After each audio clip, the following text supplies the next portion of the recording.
આપણે ત્યાં અધિકારીઓ કોઈ કૌભાંડમાં ભરાય ત્યારે તેની તપાસ કેવી થાય તે તો આપણે જાણીએ છીએ. મળતિયાઓને છાવરવા માટે તપાસના નામે તૂત ચલાવાય છે, જેનાથી જનતાને ભોળવી શકાય. આવી જ ઘટના બની છે ભરૂચના જંબુસરમાં, જ્યાં મનરેગા કૌભાંડની તપાસમાં અધિકારીઓના નાટક પરથી પડદો ઉચકી ગયો. ગામના લોકોને જાણ ન થાય એ રીતે સંપૂર્ણપણે તપાસનું તરકટ કર્યાનો દાવો કરાઈ રહ્યો છે. અધિકારીઓએ સરપંચ સાથે મિલીભગત કરી હોવાનો આરોપ સ્થાનિકો લગાવી રહ્યા છે. ભ્રષ્ટાચારનો ખુલાસો થતાં અધિકારીઓ સાથે સરપંચ પણ ખોટા પુરાવા એકઠા કરવામાં લાગી ગયા હોવાનો દાવો લોકો કરી રહ્યા છે. ખાડા ખોદીને સાથે લાવેલા પથ્થર નાખીને એ જ જગ્યાએથી સેમ્પલ લેવા લાગ્યા.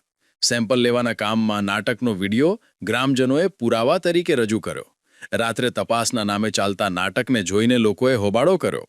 બીજા દિવસે તપાસ માટે આવેલા અધિકારીઓ સામે ગ્રામજનોએ સ્પષ્ટતા કરી. આ અંગે ગુજરાત પ્રદેશ કોંગ્રેસ સમિતિના મહામંત્રીએ સરકાર પર પ્રહારો કર્યા. કોંગ્રેસે કહ્યું કે જો સરકાર અને પોલીસ આ રીતે તપાસ કરશે તો ક્યાંથી ભ્રષ્ટાચાર બહાર આવશે.